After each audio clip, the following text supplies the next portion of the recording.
সবাইকে আজকের এই সকালের সড়ক পরিবহন আইনের দ্বিতীয় ক্লাসে স্বাগতম। সেই সাথে পরম করুণাময় সর্বশক্তিমান অশেষ দয়ালু সৃষ্টিকর্তার নামে আমাদের আজকের ক্লাসের বিষয়বস্তুটা শুরু করছি। যারা আপনাদের ভবিষ্যৎ লক্ষ্যকে বাস্তবায়ন করার জন্য এত সকালবেলা ক্লাসে সমবেত হয়েছেন, সৃষ্টিকর্তা আপনাদের সেই মনোবাসনা পূরণ করুক এবং আপনাদের যেই কঠিন যেই বিষয়গুলা আপনাদের কাছে মনে হয় সেই বিষয়গুলোকে খুব বেশি সহজ করে দিক। এই প্রার্থনাটুকু সৃষ্টিকর্তার কাছে যার যার ধর্ম অনুযায়ী করবেন প্রতিনিয়ত। তাহলে দেখবেন আপনার পথটা অনেক সহজ হয়ে গেছে। তাহলে আপনাদের সবাইকে বাংলাদেশ পুলিশের প্রথম ট্রিক্স ভিত্তিক অনলাইন প্ল্যাটফর্মে স্বাগত জানিয়ে সড়ক পরিবহন আইনের যেই দ্বিতীয় ক্লাস, সেই দ্বিতীয় ক্লাস শুরু করলাম। আমাদের এই দ্বিতীয় ক্লাসের আজকে আলোচ্য বিষয় চতুর্থ অধ্যায় মোটরযান রেজিস্ট্রেশন সম্পর্কিত বিষয় বিধান। মোটরযান রেজিস্ট্রেশন সম্পর্কিত বিধান আমাদের 16 থেকে 26 ধারায় বর্ণনা করা হয়েছে। মোটরযান রেজিস্ট্রেশন সম্পর্কিত বিধান 16 থেকে 26 ধারায় বর্ণনা করা হয়েছে। তাহলে প্রথম আমরা সূচিটা একটু ব্রেনে নেই। 16 ধারায় বলা হয়েছে আপনার রেজিস্ট্রেশন, অর্থাৎ মোটরযান রেজিস্ট্রেশনের যেই বিধিবিধান আছে এটা হচ্ছে 16 ধারা। মোটরযান রেজিস্ট্রেশনের বিধিবিধান 60টা উপধারায় বর্ণনা করা হয়েছে। মোটরযান রেজিস্ট্রেশনের বিধিবিধান কয়টা উপধারায় বর্ণনা করা হয়েছে? 7টা। তাহলে 16 ধারায় হচ্ছে মোটরযান রেজিস্ট্রেশনের বিধিবিধান, এটা আপাতত মনে রাখেন। 16। 17 ধারা, এই 16 ধারার বিধিবিধান লঙ্ঘন করলে 16 ধারার বিধান লঙ্ঘন করা অপরাধ, আর এই অপরাধ করলে এটা শাস্তি কিন্তু 72 ধারায়। তাহলে 16 ধারার যেই বিধান আছে, মূলত 16-র 1 ধারার কথা এখানে বোঝানো হয়েছে। 16-র 1 ধারার বিধান লঙ্ঘন করলে এর শাস্তি হচ্ছে 72 ধারায়। আমি শাস্তিটা সহ বলে দিব, কারণ আমাদের মূল ধারাটার শাস্তি যেই ধারায় আছে ওই ধারাটাও পড়া হয়ে যাবে। তাহলে আমাদের আজকের ক্লাসের আলোচনা শুরু করলাম আমরা মোটরযান রেজিস্ট্রেশন সম্পর্কিত বিধিবিধান 16 ধারা। এই মোটরযান রেজিস্ট্রেশন সম্পর্কিত বিধিবিধান যদি কেউ লঙ্ঘন করে, অর্থাৎ 16-র 1 ধারার বিধান স্পেসিফিক্যালি কেউ যদি লঙ্ঘন করে, তাহলে এটা অপরাধ হবে এবং এর শাস্তি হবে 72 ধারায়। এই 16-র 1-এর বিধান লঙ্ঘন করলে 72 ধারায় শাস্তি হবে। এই পর্যন্ত তো আমাদের বুঝতে কোনো সমস্যা নাই, তাই না? মোটরযান রেজিস্ট্রেশনের। আচ্ছা, তারপরে আমাদের 17 ধারা আলোচনা। তো 16 ধারার যে 60টা উপধারা আছে এটাও জানলেন, এবং 16-র 1 ধারার বিধান লঙ্ঘন করায় এর শাস্তি হবে 72 ধারায়, এটাও জানলেন। এখন জানবেন 17 ধারা, ভুয়া রেজিস্ট্রেশন নম্বর ব্যবহার ও প্রদর্শনে বিধিনিষেধ। 17 ধারা, ঠিক আছে? ভুয়া রেজিস্ট্রেশন নম্বর ব্যবহার ও প্রদর্শনে বিধিনিষেধ। আপনার বাইকের পিছনে যেই রেজিস্ট্রেশন নাম্বারটা আছে এটা যদি ভুয়া হয়, এই ভুয়া রেজিস্ট্রেশন নম্বর ব্যবহার করা এটা একটা অপরাধ, এবং এটা প্রদর্শন করা অপরাধ।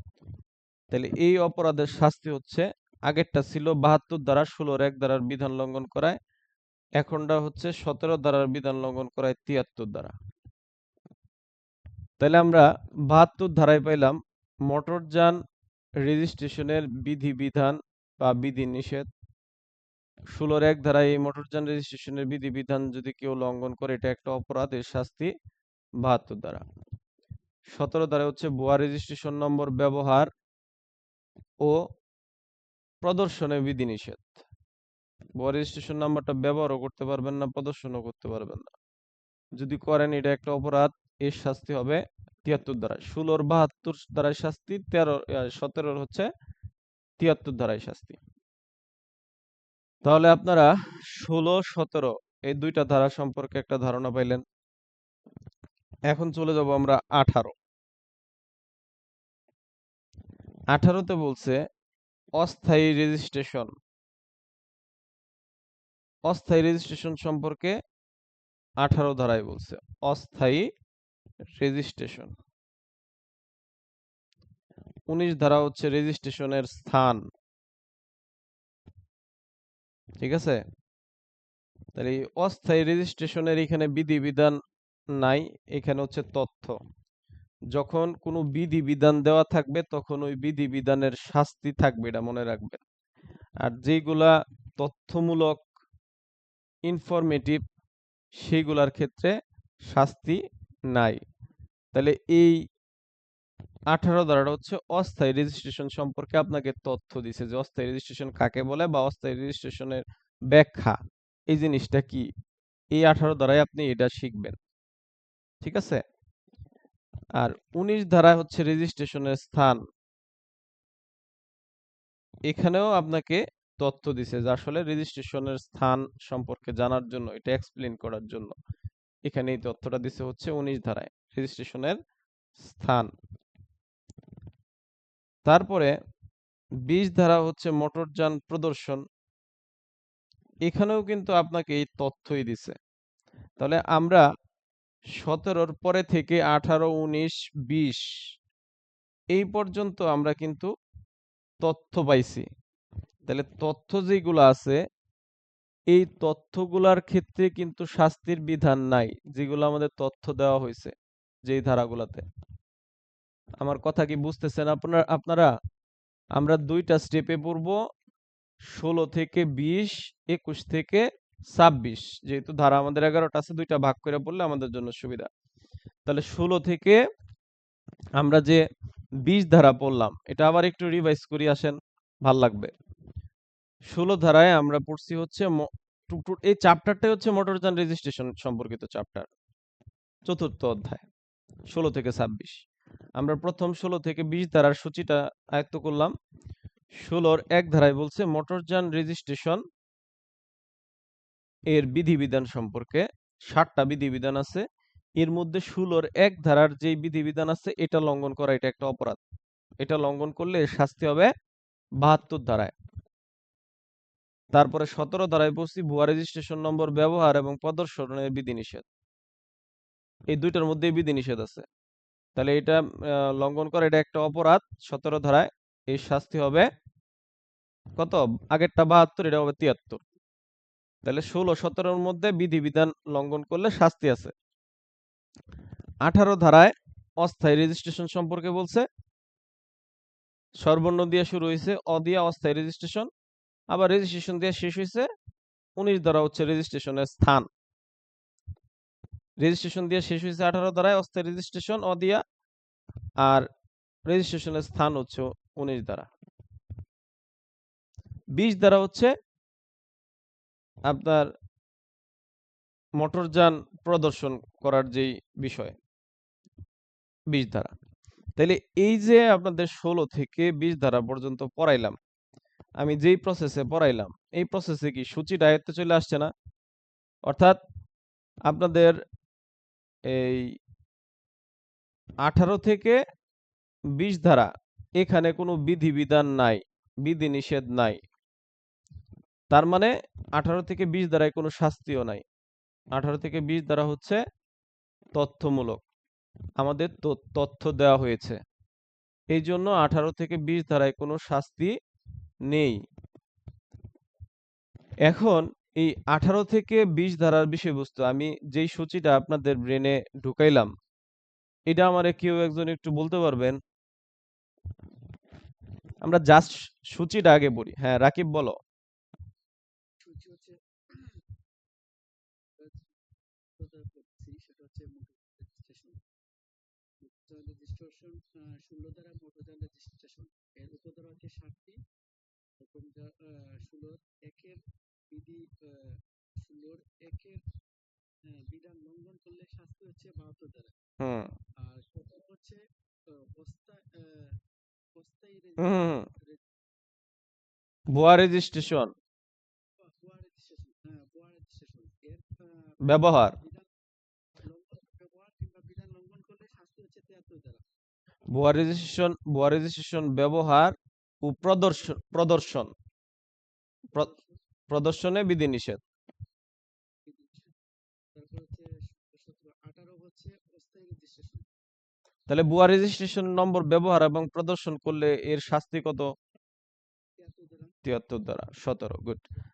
আর 18, 19, 20 এই তিনটা হচ্ছে ইনফরমেটিভ। এই তিনটা শাস্তি নাই, তিনটা হচ্ছে ব্যাখ্যা, এক্সপ্লেনেশন, তথ্য দেয়া হয়েছে।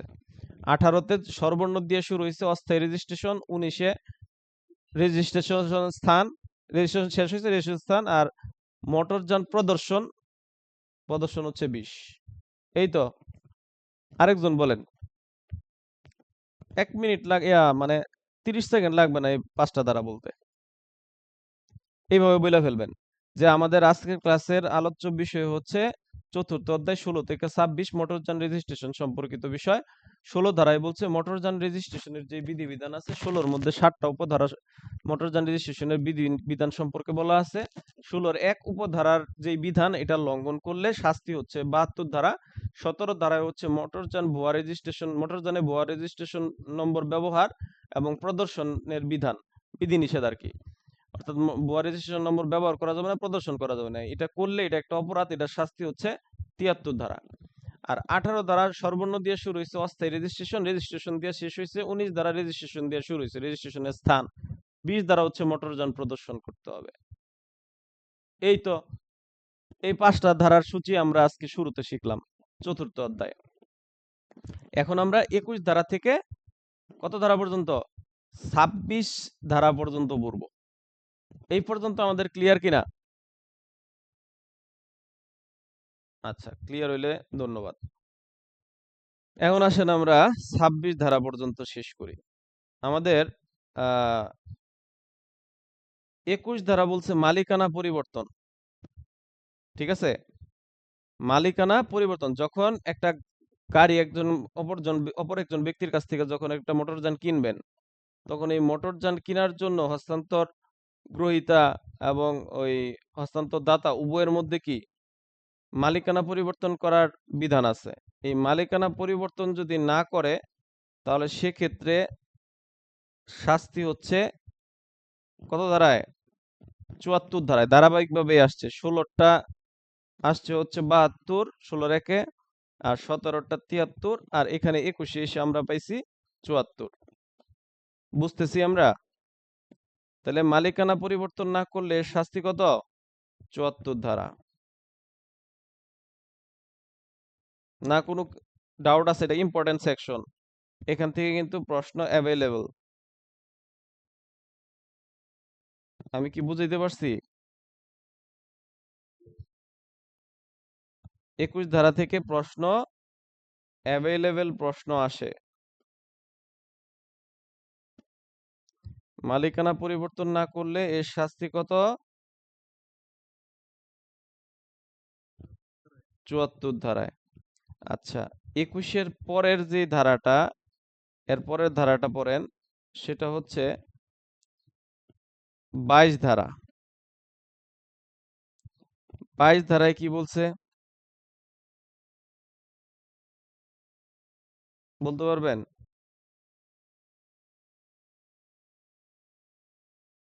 আপনারা কি আমি পড়ানোর সময় মূল বই একটু ফলো করেন না?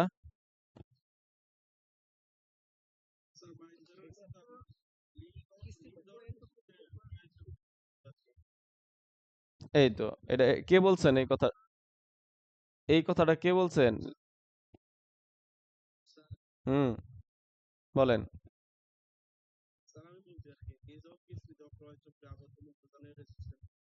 হ্যাঁ, এখানে একটা ইংরেজি শব্দ আছে দেখেন, হায়ারিং পারচেস। কি কি শব্দটা এখানে লেখা আছে? Hearing purchase. একজন দেখে বলেন।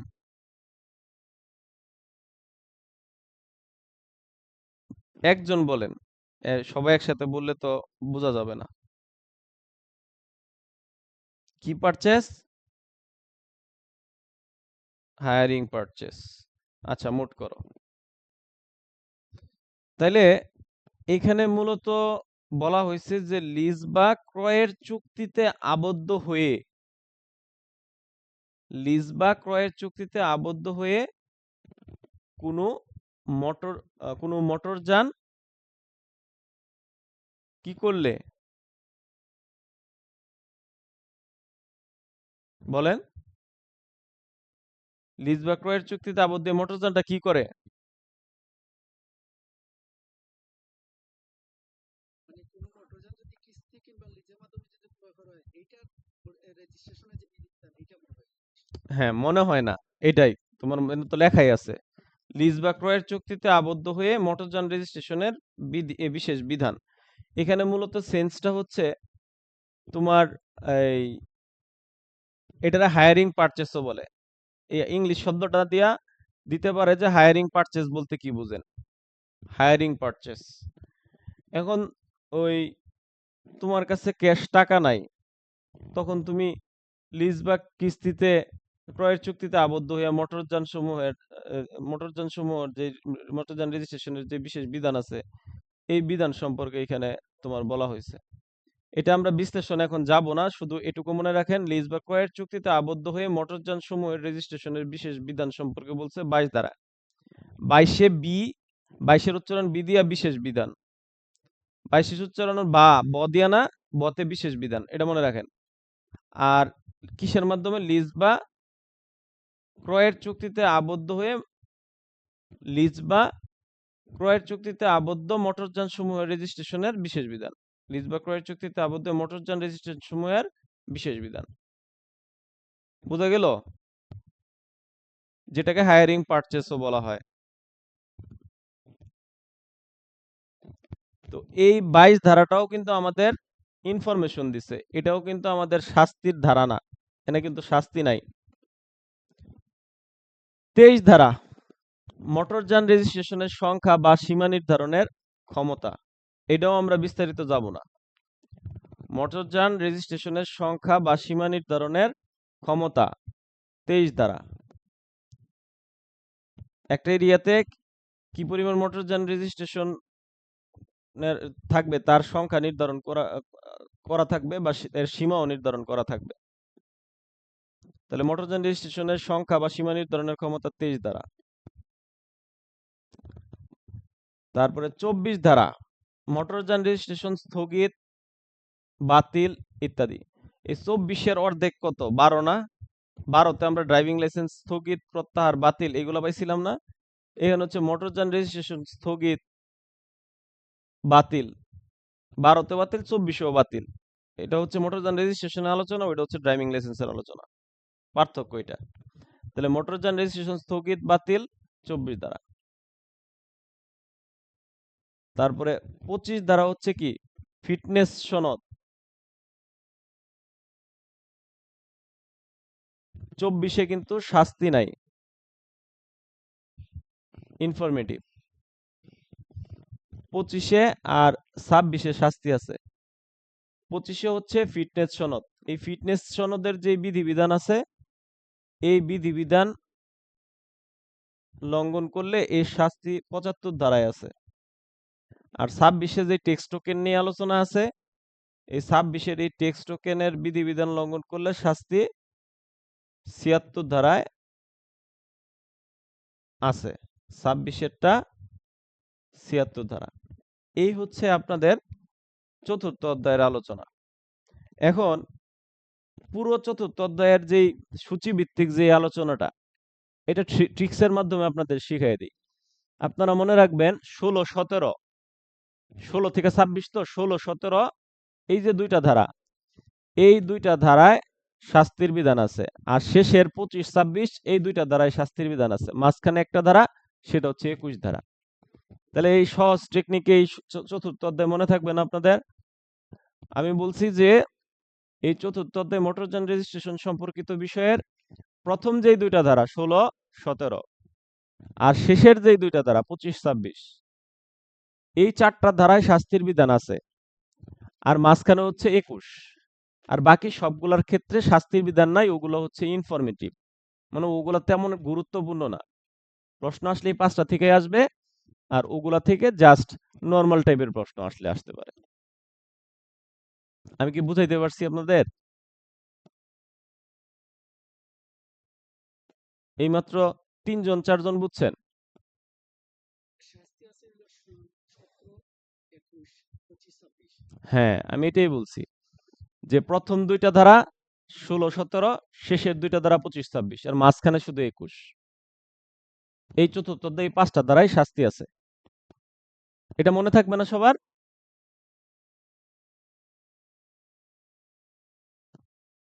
ট্রিক্সটা তো বুঝছেন? প্রত্যেকটা জায়গায় কিন্তু ট্রিক্স আছে। আমার কাছে পড়া মানেই ট্রিক্স।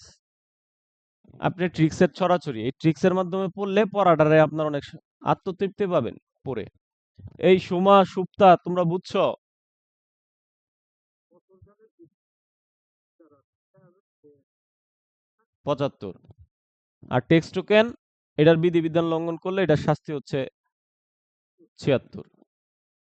আচ্ছা, 21এরটা হচ্ছে 74, আর 16টা হচ্ছে 72, 16 একের 72, আর 17টা হচ্ছে 73।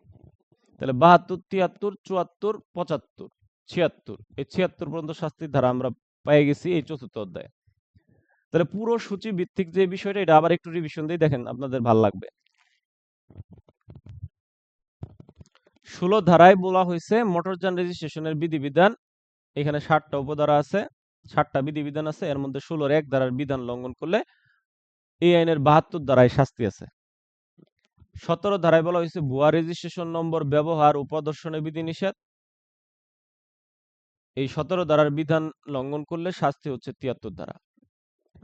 18 ধারায় সর্বর্ণ দিয়ে শুরু অস্থায়ী রেজিস্ট্রেশন, 19 ধারা রেজিস্ট্রেশন দিয়ে শেষ, 18 ধারায় রেজিস্ট্রেশনের স্থান হচ্ছে 19 ধারা, 20 ধারা হচ্ছে মোটরযান প্রদর্শন। এখন আসেন 21 ধারা হচ্ছে মালিকানা পরিবর্তন। এই মালিকানা পরিবর্তনের জন্য ক্রয় বিক্রয়ের ক্ষেত্রে মালিককে তার মালিকানা পরিবর্তন করতে হবে। এই বিধিবিধান লঙ্ঘন করলে এর শাস্তি 74। 21-এর শাস্তি 74। 22 হচ্ছে লিজ বা ক্রয়ের চুক্তিতে আবদ্ধ হয়ে মোটরযান রেজিস্ট্রেশনের যেই বিশেষ বিধান আছে, 22-এ বতে বিশেষ বিধান। তবে এটা লিজ বা ক্রয়ের চুক্তিতে আবদ্ধ হয়ে ওই মোটরযান রেজিস্ট্রেশনের বিশেষ বিধান। অবশ্যই এটাকে হায়ারিং পারচেজ বলা হয়, ইংলিশে বলা হয় হায়ারিং পারচেজ।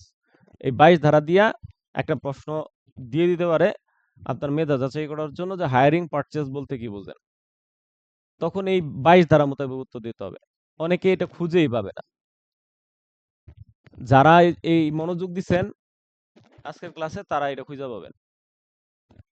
তাহলে হায়ারিং পারচেজ কাকে বলে যদি আসে বাই চান্স, এটা তো 2 ধারায় পাবেন না, 2 ধারায় হায়ারিং পারচেজ নাই।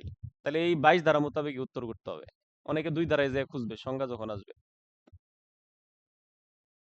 বা হায়ারিং পারচেসের মাধ্যমে মোটরযান রেজিস্ট্রেশনের বিশেষ বিধান সম্পর্কে লিখুন। প্রশ্ন যে কোনো ভাবে ঘুরাই দিতে পারে। এই হায়ারিং পারচেস শব্দটা থাকলেই বুঝবেন 22 ধারা। তাহলে সুপ্তা বলো তো কি বলছি, দেখি ক্লাসে মনোযোগ আছে কিনা। 22 ধারা, 22। হ্যাঁ,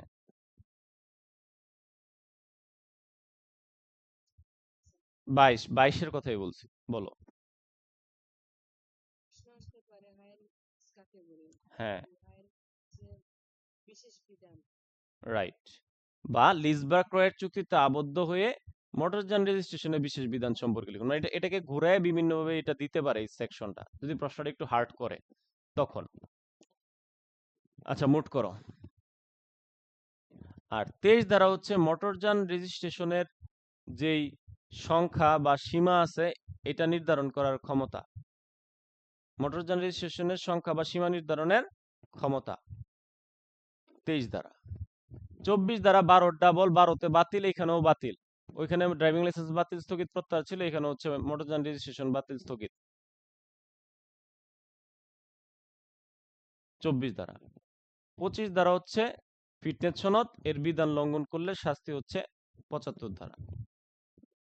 26 ধারা ট্যাক্স টোকেন এর বিধান লঙ্ঘন করলে শাস্তি হচ্ছে 76 ধারা। এই তো আপনাদের সূচির আলোচনা। কি কঠিন লাগছে এই 11টা ধারা মুখস্থ করতে? তাহলে তো আজকে আরো আলোচনা করা যায় হিসাবে, আমি যেহেতু সূচি ভিত্তিক পড়াচ্ছি। আরো যাব না এই পর্যন্ত? এই ক্লাসটা ও আগের ক্লাসটা, হ্যাঁ আগের ক্লাসটা রিভিশন করাই দিচ্ছি, সমস্যা নাই। রাইট, তাহলে আজকে আর না যাই রাকিব, কি বলো? আগের ক্লাসটা সহ এটা পুরোটা রিভিশন করাই দিই।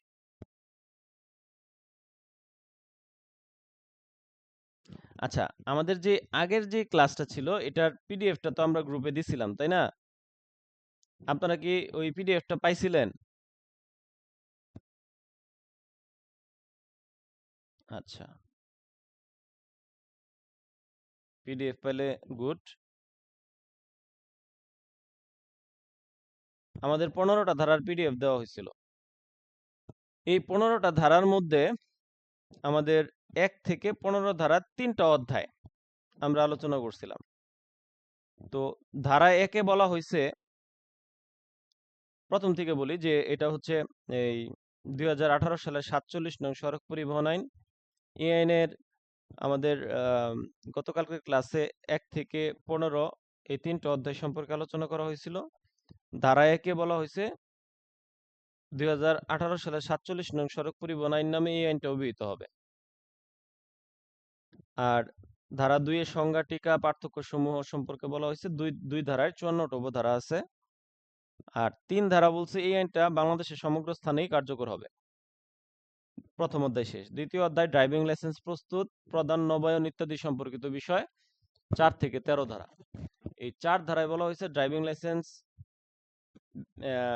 ব্যতীত মোটরযান চালানোর উপর বিধিনিষেধ। ড্রাইভিং লাইসেন্স ব্যতীত মোটরযান চালানোর উপর যেই নিষেধ আছে এই সম্পর্কে আলোচনা করা হয়েছে 4 ধারায়। এখানে আমরা 4-এর 1, 4-এর 2ও পড়াই দিয়েছিলাম।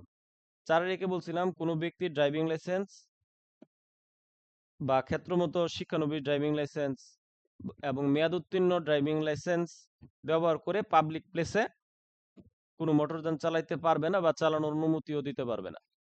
এটা আমরা 4-এর 1 ধারায় পড়ছিলাম। 4-এর 2 ধারায় পড়ছিলাম কোনো ব্যক্তি যেই শ্রেণীর মোটরযান চালানোর জন্য লাইসেন্স প্রাপ্ত হবে সেই শ্রেণী ব্যতীত অন্য শ্রেণীর মোটরযান চালাতে পারবে না। তবে যদি ভারী লাইসেন্স থাকে তাহলে সেক্ষেত্রে সে মধ্যম এবং হালকা মোটরযানও চালাইতে পারবে। 4-এর 2। 5-এ পড়ছিলাম কোনো ব্যক্তি কর্তৃপক্ষ কর্তৃক প্রদত্ত অনুমতিপত্র ব্যতীত গণপরিবহন চালাইতে পারবে না। মানে গণপরিবহন চালাইতে গেলেও অনুমতিপত্র লাগবে কর্তৃপক্ষ কর্তৃক। 5 ধারায় পড়ছিলাম। 6 ধারায় আমরা পড়ছিলাম ওই ড্রাইভিং লাইসেন্স প্রদান, নবায়ন, ঠিকানা পরিবর্তন ইত্যাদি সম্পর্কিত বিষয়। 6-এর 1, 2 আর 6-এর 5টা বলছিলাম না, 6-এর 5টা আজকে পড়াই দিচ্ছি। 6-এর 1-এ আমরা পড়ছিলাম কোনো ব্যক্তিকে ড্রাইভিং লাইসেন্স পাওয়ার জন্য তাকে তার যে জাতীয় পরিচয়পত্র আছে সত্যায়িত কপি সহ নির্ধারিত ফি সাপেক্ষে ফর্মে পূরণ কইরা কর্তৃপক্ষের নিকট আবেদন করতে হবে। 6-এর 1-এ আবেদন করতে হইব। 6-এর 2-এ ওই উপধারা 1-এর অধীন যে ড্রাইভিং লাইসেন্স পাওয়ার জন্য কোনো ব্যক্তিকে আবেদন করতে হয় তাদের আবার বয়স সীমার কথা বলা হয়েছে। অপেশাদারের ক্ষেত্রে 18 আর পেশাদার ড্রাইভিং লাইসেন্সের ক্ষেত্রে 21 বছর হইতে হবে। এছাড়াও ন্যূনতম যে যোগ্যতা 8ম শ্রেণী বা সমমানের পরীক্ষা উত্তীর্ণ হইতে হবে, শারীরিক ও মানসিকভাবে সক্ষম হইতে হবে, মোটরযান চালানোর যোগ্যতা যাচাই পরীক্ষা উত্তীর্ণ হইতে হবে। এছাড়াও বিধি দ্বারা নির্ধারিত অন্যান্য শর্তসমূহ পরিপূর্ণ থাকতে হবে। আর 6-এর 5 ড্রাইভিং লাইসেন্স হস্তান্তরযোগ্য নয়, হস্তান্তর করলে শাস্তি হচ্ছে 67 ধারায়। আর 4-এর 4 এবং 5 ধারায় ড্রাইভিং লাইসেন্স ব্যতীত আর গণপরিবহনের অনুমতিপত্র ব্যতীত মোটরযান চালানো যাবে না। যদি কেউ জ্বালায় তার শাস্তি 66। তাহলে 66 হচ্ছে 4 এবং 5 ধারার বিধান লঙ্ঘন করলে 66 ধারায় শাস্তি। আর আমাদের 6-এর 5 ধারার বিধান লঙ্ঘন করলে 6 ব্র্যাকেটে 5 ধারার বিধান, মানে ড্রাইভিং লাইসেন্স আপনারটা আপনি অন্য কাউরে হস্তান্তর করতে পারবেন না। যদি করেন ওই ড্রাইভিং লাইসেন্স দিয়ে যদি অন্য কেউ গাড়ি চালায় তার শাস্তি 6-এর 5-এর বিধান লঙ্ঘন করায় 67 ধারায়। আর ৭ ধারায় আমরা পড়ছিলাম শারীরিক প্রতিবন্ধী ব্যক্তির ড্রাইভিং লাইসেন্স সম্পর্কিত বিধান। এটা তথ্যমূলক, এটা তো শাস্তি নাই। ৮ ধারা এটাও তথ্যমূলক, প্রতিরক্ষা বাহিনীর বা সামরিক বাহিনীর যে সদস্যরা আছে, সেনা নৌ বিমান বাহিনীর সদস্যরা, তারা কিভাবে ড্রাইভিং লাইসেন্স পাবে, তাদের ড্রাইভিং লাইসেন্স পাওয়ার বিধান ৮ ধারা। ৯ ধারা হচ্ছে বিদেশি নাগরিকের ড্রাইভিং লাইসেন্স কিভাবে পাবে বিদেশি নাগরিক, তাদের এই বিদেশি নাগরিকের ড্রাইভিং লাইসেন্স পাওয়ার বিধিবিধান সম্পর্কে বলছে। এছাড়াও বিদেশি নাগরিক কূটনৈতিক, তারা এই ড্রাইভিং লাইসেন্স পাওয়ার পরে এই বিধান লঙ্ঘন করলে তাদের শাস্তি হচ্ছে ৬৮ ধারায়। তাহলে ৬৬ শাস্তি হচ্ছে ৪-৫ ধারার বিধান লঙ্ঘন করায়, ৬-৫ ধারার বিধান লঙ্ঘন করলে ৬৭, ৬৮ হচ্ছে ৯-৩ ধারার বিধান লঙ্ঘন করলে ৬৮। ১০ ধারায় বলা হয়েছে কর্তৃপক্ষ অনুমতি ব্যতীত বা কর্তৃপক্ষ ব্যতীত ড্রাইভিং লাইসেন্স প্রস্তুত প্রদান নবায়নে বিধিনিষেধ। এটা করা যাবে না, কর্তৃপক্ষ অনুমতি ব্যতীত ড্রাইভিং লাইসেন্স প্রস্তুত প্রদান নবায়ন করা যাবে না। যদি কেউ করে, এই বিধান লঙ্ঘন করায়, তার শাস্তি হচ্ছে ১০-এর বিধান লঙ্ঘন করায় ৬৯-এর শাস্তি। তারপরে ১১তে আমরা বলছিলাম পয়েন্ট বরাদ্দ কর্তন সম্পর্কিত বিষয়। এখানে শিক্ষানবিশ ড্রাইভিং লাইসেন্স ব্যতীত একজন ব্যক্তির তার ড্রাইভিং লাইসেন্সের জন্য ১২ পয়েন্ট বরাদ্দ থাকে। নিম্নবর্ণিত যে লাভ প্রয়োগ বা এমনি যেই ৯টা ক্ষেত্র আছে, এই 9টা ক্ষেত্রে তাদের পয়েন্টগুলো কর্তন হয়। এখন আপনাদের এই পুরো সড়ক পরিবহন আইনের একটা ট্রিক শিখাই দিই। সবগুলার ক্ষেত্রে ১ পয়েন্ট কর্তন হবে, আর শুধুমাত্র ৮৬ ধারার ক্ষেত্রে ২ পয়েন্ট কর্তন হবে। ক্ষেত্রগুলা কি? আপনার ৭৯ থেকে ৮১ পর্যন্ত ১ পয়েন্ট, ৮৫ থেকে একবারে আপনার ওই ৯২-এর ১-২ সহ সাথে ৯৫ আছে। তাহলে ৮৫ থেকে ৯৫, ৯২-এর পরে ৯৩-৯৪ নাই। তাহলে ৭৯ থেকে ৮১ তিনটা ধারা, ৭৫ থেকে ৭৫, ৭৬, ৭৭, ৭৮, সরি ৭৫ না, ৮৫। তাহলে এই ৮৫, ৮৬, ৮৭, ৮৮, ৮৯, ৯০, ৯১, ৯২-এর ১, ২, ৯৫। তাহলে কয়টা ধারা হইল? ৯টা। আর ৭৯, ৮০, ৮১ এদিক দিয়ে হয়েছে ৩টা। তাহলে টোটাল ১২টা ধারার ক্ষেত্রে ১২টা পয়েন্ট, মানে ১২ পয়েন্ট কর্তনের কথা বলা হয়েছে। ৭৯, ৮০, ৮১, ৮৫, ৮৬, ৮৭, ৮৮, ৮৯, ৯০, ৯১, ৯২-এর ১, ২, ৯৫। এই ধারাগুলোর ক্ষেত্রে পয়েন্ট কর্তন হয়। এই যে ১২ পয়েন্ট আপনার নামে বরাদ্দ, আপনার ড্রাইভিং লাইসেন্স আছে, ড্রাইভিং লাইসেন্স থাকলেই আপনার নামে ১২ পয়েন্ট বরাদ্দ হয়ে যাবে। আপনার ড্রাইভিং লাইসেন্স এর এগেইনস্টে আপনি যেই নিম্নবর্ণিত যেই দোষগুলো করবেন, এই দোষগুলো করার ক্ষেত্রে ৭৯ থেকে ৮১ আর ৮৫ থেকে ৯২-এর ১, ২ আর ৯৫, এই ১২টা ধারার ক্ষেত্রে পয়েন্ট কর্তনের বিধান রাখা হয়েছে ১, আর শুধুমাত্র ৮৬ ধারার ক্ষেত্রে ২ পয়েন্ট। ক্লিয়ার কিনা? এখানে এই জিনিসটা ট্রিকি, এটা বোঝার দরকার ছিল, এই জন্য আমি বারবার রিপিট করে বুঝাই দিলাম। গত ক্লাসে এটা বলা হয় নাই। বুঝতে পারছেন আপনারা? শামীম ভাই বুঝছে শুধু, কি সুপ্তা বুঝো নাই? আচ্ছা, আবার বলতেছি, শোনো। মনে করো তুমি একটা স্কুটি চালানোর জন্য ড্রাইভিং লাইসেন্স নিছো, মুট করো। হ্যাঁ, তোমার তো ড্রাইভিং লাইসেন্স না থাকলে সরকারিভাবে স্কুটি দিবে না। তাহলে তোমাকে ড্রাইভিং লাইসেন্সটা দিল। এখন তুমি এটা যে এই ড্রাইভিং লাইসেন্স দেওয়ার মানেই হচ্ছে তুমি ১২ পয়েন্ট সরকার থেকে বরাদ্দ হয়ে গেছে তোমার নামে। আর এই ১২ পয়েন্ট তুমি এই ১১ ধারার অধীন ৯টা ক্ষেত্র আছে, লাউ প্রয়োগ বা এমনি।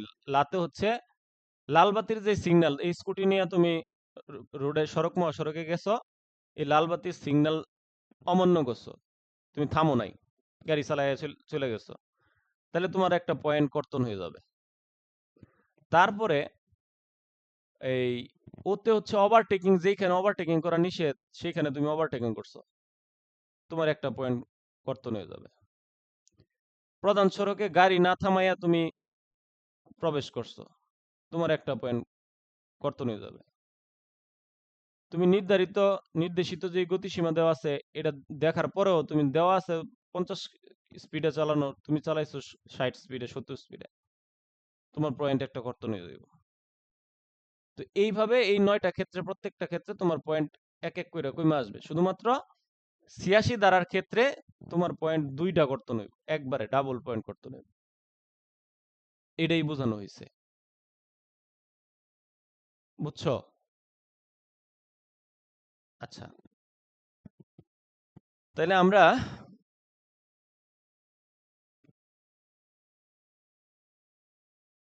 এই পর্যন্ত আমরা সবাই বুঝতে পারছি আশা করি, আমাদের এখানে কোনো ডাউট নাই।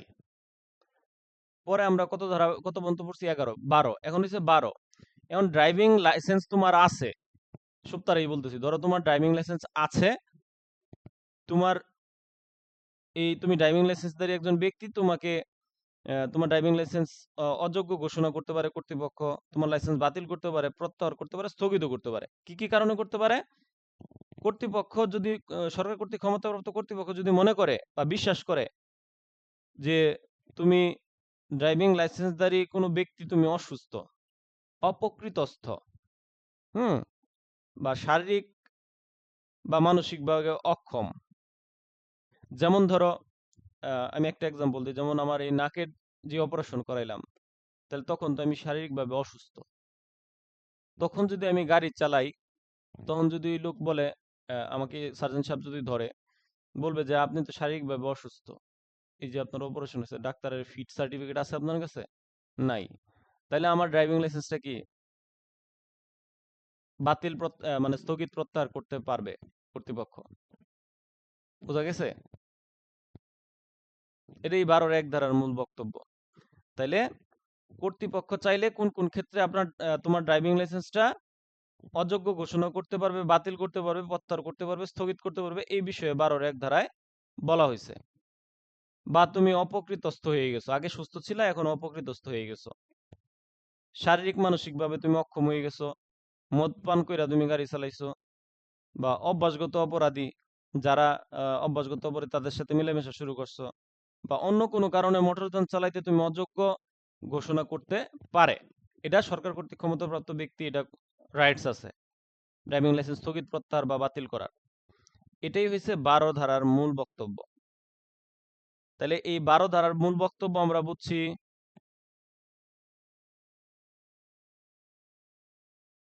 হুম। আর 13 তো বলছে কোনো ব্যক্তির ড্রাইভিং লাইসেন্স না থাকলে ড্রাইভিং লাইসেন্স স্থগিত, প্রত্যাহার বা বাতিল করা হলে, ওই যে 12 মোতাবেক যে প্রত্যাহার করা হয়েছে, তাহলে অবশ্যই মোটরযান চালক থেকে নিয়োগ দেওয়া যাবে না। তাহলে মোটরযান চালক নিয়োগের শর্ত 13 ধারায় বলছে মোটরযান চালক কখন দেওয়া যাবে না? ওই 12-1 ধারা মোতাবেক যদি তার ড্রাইভিং লাইসেন্স স্থগিত, প্রত্যাহার, বাতিল হয়ে থাকে। আর 13-2 ধারায় বলছে বাংলাদেশের শ্রম আইন 2006 অনুযায়ী ওই ড্রাইভারকে বা ওই চালককে লিখিতভাবে চুক্তি সম্পাদন এবং নিয়োগপত্র প্রদান ব্যতীত কোনো মোটরযান মালিক বা প্রতিষ্ঠান উক্ত ব্যক্তিকে গণপরিবহনের চালক হিসেবে নিযুক্ত করতে পারবেন না। 13-2। 13-3 বলছে, 3টা পড়াইছিলাম না, 3টা আবার আজকে বলে দিই। গণপরিবহনের চালক তার নিয়োগপত্র এবং মোটরযান চালনার সংক্রান্ত অন্যান্য কাগজপত্র গণপরিবহনে সংরক্ষণ করবেন। এটা বলে দেওয়া হয়েছে 13-র মধ্যে। তাহলে এটার বিধান না, এটা হচ্ছে ইনফরমেটিভ, এগুলো হচ্ছে ইনফরমেটিভ, তথ্যমূলক এবং ব্যাখ্যামূলক, এগুলো ব্যাখ্যা দেওয়া হয়েছে। মোটরযান চালক নিয়োগের শর্ত কি কি, এই শর্তগুলা 13-1, 13-2, 13-3 বলা হয়েছে। আর সর্বশেষ অধ্যায়ে আমরা পড়ছিলাম কন্ডাক্টর লাইসেন্স ও কন্ডাক্টর নিয়োগ, 3য় অধ্যায় 14-15 ধারা। 14 ধারা সেম ভাবে বলা হয়েছে কোনো ব্যক্তি কন্ডাক্টর লাইসেন্স ব্যতীত গণপরিবহনে কন্ডাক্টর হিসেবে দায়িত্ব পালন করতে পারবে না। গণপরিবহনে কন্ডাক্টর হিসেবে দায়িত্ব পালন করতে হলে অবশ্যই কন্ডাক্টরের লাইসেন্স থাকতে হবে। যদি কোনো ব্যক্তি গণপরিবহনে কন্ডাক্টর লাইসেন্স ব্যতীত মোটরযান চালকের বিধান লঙ্ঘন করে, তার আবার শাস্তি হয়েছে এই 14-1 ধারার বিধান লঙ্ঘন করায় শাস্তি 71 ধারায়। ঠিক আছে? 14-1 ধারার বিধান লঙ্ঘন করার শাস্তি হচ্ছে 71 ধারা। আর 15 ধারায় তো বলা হয়েছে কোনো ব্যক্তি বা প্রতিষ্ঠান যে শ্রম আইন আছে, শ্রম আইনের লিখিত চুক্তি আর নিয়োগপত্র প্রদান ব্যতীত কোনো ব্যক্তিকে গণপরিবহনে কন্ডাক্টর হিসেবে নিয়োগ করতে পারবে না, এটা তো বইলেই দিছে। এই 15 ধারা পর্যন্ত আপনাদের মূলত আলোচনা হয়েছিল। আশা করি আপনারা ক্লাসের বিষয়বস্তু পুরোটাই বুঝতে পারছেন। এখন যদি মনে করেন যে না স্যার আপনি একবারে সংক্ষেপে একটা রিভিউ দিয়ে দেন 5 মিনিটে বা 3 মিনিটে, সেটা আমি দিয়ে দিতে পারবো, পুরা 26টা ধারার একটা রিভিউ। কি দিয়ে দিব? আচ্ছা, তাহলে শুনেন। 1872 সালের 2018 সালের 47 নং যে সড়ক পরিবহন আইন আছে, সাক্ষ্য আইন পড়াইতে পড়াইতে 1872 চলে আসছে। 2018 সালের 47 নং সড়ক পরিবহন আইনে আপনারা ইতোমধ্যে 4টা অধ্যায় সম্পর্কে একটা ধারণা পেয়েছেন। এই 4টা অধ্যায়ের 1 থেকে 26 ধারার যে বিষয়বস্তু আপনারা আয়ত্ত করেছেন, সেই বিষয়বস্তু আমি একটু সংক্ষেপে রিভিউ করে দিচ্ছি, আপনারা আবার একটু রিভিশন দেন। আপনারা এই আইনের 1 ধারায় পড়ছেন যে 2018 সালের 47 নং সড়ক পরিবহন আইন হিসেবে এটা অভিহিত হবে। এটা 2018 সালের মূলত অক্টোবর মাসে পাশ হয় এবং 2019 সালের 1 নভেম্বর কার্যকর হয়। 2 ধারায় হচ্ছে এই আইনের সড়ক মহাসড়কের সাথে সংশ্লিষ্ট যানবাহনের সাথে সংশ্লিষ্ট যত প্রকার এলিমেন্টস আছে সকল এলিমেন্টস বা উপাদানের সংজ্ঞার টিকা পার্থক্য সম্পর্কে 2 ধারায় বলা হয়েছে। 3 ধারায় এই আইনটা সমগ্র বাংলাদেশে কার্যকর হবে। 4-1, 4-2 ধারা এখানে আছে। 4-1 ধারায় বলা হয়েছে শিক্ষানবিশ ড্রাইভিং লাইসেন্স, মেয়াদোত্তীর্ণ ড্রাইভিং লাইসেন্স এবং আপনার ওই আরেকটা কি, হ্যাঁ, শিক্ষানবিশ ড্রাইভিং লাইসেন্স, মেয়াদোত্তীর্ণ ড্রাইভিং লাইসেন্স আর ড্রাইভিং লাইসেন্স ব্যতীত পাবলিক প্লেসে মোটরযান চালাইতে আপনি পারবেন না বা আপনাকে অনুমতিও প্রদান করবে না কেউ। 4-1 ধারা। 4-2 ধারা বলেছে যেই শ্রেণীর মোটরযানের জন্য আপনি ড্রাইভিং লাইসেন্স করছেন সেই শ্রেণীর মোটরযানই আপনাকে চালাইতে হবে। তবে শর্ত আছে, ভারী ড্রাইভিং লাইসেন্স থাকলে আপনি হালকা এবং মধ্যম মোটরযান চালাইতে পারবেন। এই 4 ধারার বিধান লঙ্ঘন করলে 66 ধারায় শাস্তি। 5 ধারায় বলা হয়েছে গণপরিবহন চালাইতে গেলেও কর্তৃপক্ষের অনুমতির প্রয়োজন আছে, অনুমতিপত্র থাকতে হবে। এটা না থাকলে আপনার শাস্তি হচ্ছে এই 66 ধারাতেই। তাহলে 4 আর 5 ধারার বিধান লঙ্ঘন করলে শাস্তি 66 ধারা। তারপরে আমরা 6 ধারায় পড়ছি ড্রাইভিং লাইসেন্স প্রস্তুত, প্রদান, নবায়ন, ঠিকানা পরিবর্তন বিধি, এই সকল যে বিধি নিষেধ আছে। 6-1 ধারায় ড্রাইভিং লাইসেন্স পাওয়ার জন্য আপনি আবেদন করবেন নির্ধারিত পদ্ধতি মোতাবেক। 6-2 ধারায় এসে 6-1 ধারায় উপধারা অনুযায়ী আবেদন করলেন এবং আপনার বয়স অপেশাদার ড্রাইভিং লাইসেন্সের ক্ষেত্রে 18, পেশাদারের ক্ষেত্রে 21, আপনার অনন্য ন্যূনতম 8ম শ্রেণীর পাস থাকতে হবে, শারীরিক মানসিক ভাবে সক্ষম থাকতে হইব, আপনার যোগ্যতা যাচাই পরীক্ষা উত্তীর্ণ হইতে হইব এবং বিধি দ্বারা নির্ধারিত সকল শর্ত পূরণ করতে হইব। এইগুলো বলা হয়েছে। আর 7 ধারায় বলা হয়েছে প্রতিবন্ধী ব্যক্তি যে প্রতিবন্ধী বান্ধব মোটরযান চালাইতে পারে এই সংক্রান্ত ড্রাইভিং লাইসেন্স যথাযথ কর্তৃপক্ষ তাকে যাচাই করে দিতে পারে। 7 ধারা। 8 ধারা হচ্ছে প্রতিরক্ষা বাহিনী বা সেনাবাহিনী যে সদস্য আছে তারা ড্রাইভিং লাইসেন্স কিভাবে পাবে। 9 ধারা হচ্ছে বিদেশি নাগরিক বা কূটনীতিকরা ড্রাইভিং লাইসেন্স কিভাবে পাবে। এই বিদেশি নাগরিক বা কূটনীতিক ড্রাইভিং লাইসেন্সের বিধান লঙ্ঘন করলে তাদের শাস্তি 9-3 বিধান লঙ্ঘন করলে শাস্তি হচ্ছে 67 ধারায়। আর 10 হচ্ছে ড্রাইভিং লাইসেন্স প্রস্তুত, প্রদান, নবায়ন, এইগুলা যথাযথ কর্তৃপক্ষ অনুমোদন ব্যতীত করতে পারবে না। যদি করে তাহলে তাদের শাস্তি হচ্ছে 10 বিধান লঙ্ঘন করায় 70 ধারায়। 11, 12, 13 এইগুলাতে আমাদের 11তে বলা হচ্ছে পয়েন্ট বরাদ্দ কর্তন, অর্থাৎ ড্রাইভিং লাইসেন্স পাইলেই আপনার 12 পয়েন্ট থাকবে আপনার নামে। এই লাউ প্রক বা বেমনির 9টা ক্ষেত্রে ড্রাইভিং লাইসেন্সের পয়েন্ট বরাদ্দ কর্তনের বিধান আছে। এক্ষেত্রে 79 থেকে 81, 85 থেকে 92, 12 আর 95, এই 12টা ধারার ক্ষেত্রে সবগুলোর ক্ষেত্রে 1 পয়েন্ট কর্তন হবে, শুধুমাত্র 86 ধারার ক্ষেত্রে 2 পয়েন্ট কর্তন হবে আপনার যে 12 পয়েন্ট কর্তন আছে। 12 ধারায় হচ্ছে আপনার অযোগ্যতার কারণে, আপনার অদক্ষতার কারণে, আপনার অসুস্থতার কারণে আপনার অপকৃতস্থতার কারণে, আপনার মদ্যপান করার কারণে, আপনি অভ্যাসগতভাবে অপরাধীদের সাথে চলাফেরা করার কারণে, এছাড়া অন্য যে কোনো কারণে, যৌক্তিক কারণে সরকার কর্তৃক ক্ষমতাপ্রাপ্ত ব্যক্তি যাকে নিয়োগ করা হয়েছে এই বিষয়টা দেখাশোনা করার জন্য, সেই ব্যক্তি আপনার ড্রাইভিং লাইসেন্স স্থগিত, প্রত্যাহার বা বাতিল করতে পারবেন 12-1 দ্বারা। 13 দ্বারা বলা হয়েছে কন্ডাক্টর, মানে ওই কন্ডাক্টর, না, 14-15 হচ্ছে কন্ডাক্টর লাইসেন্স, কন্ডাক্টর লাইসেন্স ও কন্ডাক্টর নিয়োগ সম্পর্কিত বিধান 14-15। আর 13 দ্বারা হচ্ছে কি মোটরযানে নিয়োগ সম্পর্কিত বিধান, নাকি? হ্যাঁ, হ্যাঁ, মোটরযানের চালকের নিয়োগ সম্পর্কিত বিধান সম্পর্কে 13 ধারায় বলছে।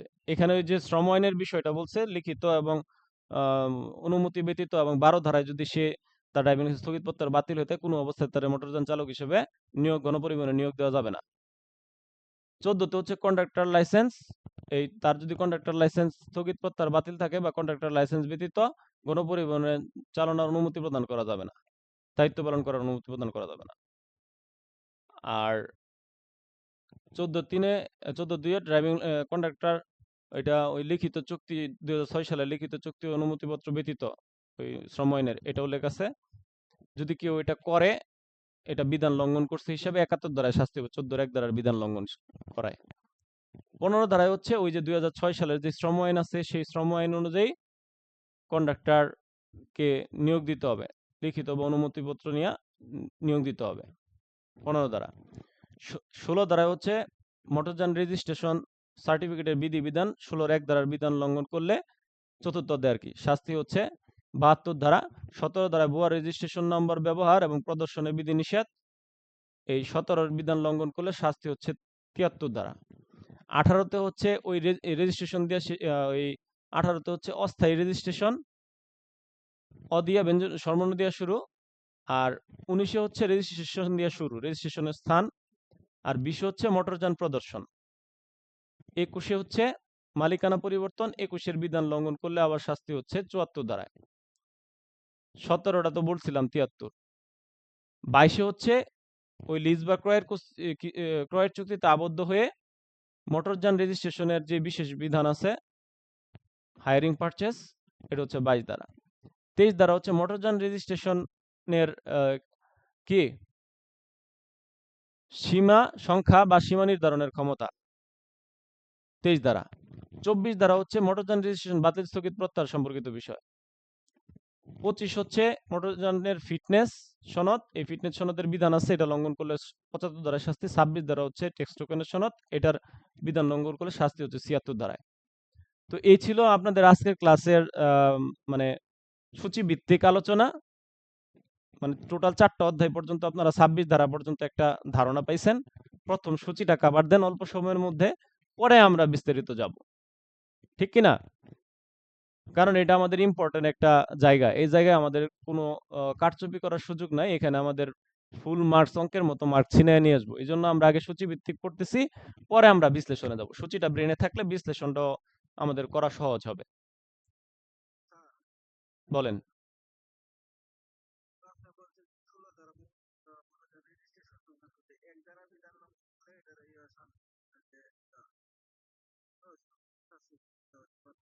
হুম।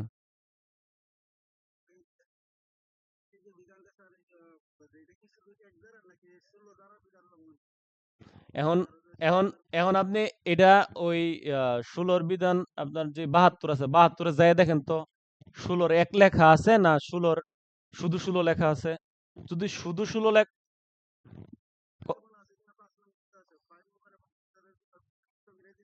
হ্যাঁ, যাবে, হ্যাঁ, 72 ধারায় যাবে। কিন্তু ওইখানে কি 16-র 1 ধারা কি স্পেসিফিক লেখা আছে? 16-র 1-এ 16 16 লেখা আছে, মানে 16-র 1 ধারা আমি আলাদাভাবে প্রশ্ন যদি করছি দেখে 16-র 1টা আমি বলছি। এখানে মূলত 16-র বিধি বিধান বলতে সবটি বোঝানো হয়েছে। শামীম ভাই কিন্তু খুব ট্রিকি একটা প্রশ্ন করছে, আপনারা মনে হয় বুঝতে পারছেন। 16-র বিধি বিধান বলতে কি বুঝেন? শুধু একটা না সবগুলা? সবগুলা। সবগুলাই যেগুলা বিধিবিধান ওইগুলা লঙ্ঘন করলেই অপরাধ। তাহলে 16 বিধান লঙ্ঘন করলেই আমি এক পড়াইছি এক এই জন্য বলছি। তাহলে সবগুলাই বিধিবিধান এটা লঙ্ঘন করলে 72 দ্বারাই শাস্তি হবে আমাদের। ক্লিয়ার?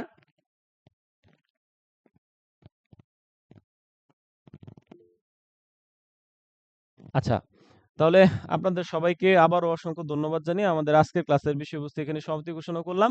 সবাই খুব বেশি ভালো থাকেন, সুস্থ থাকেন। ধন্যবাদ সব।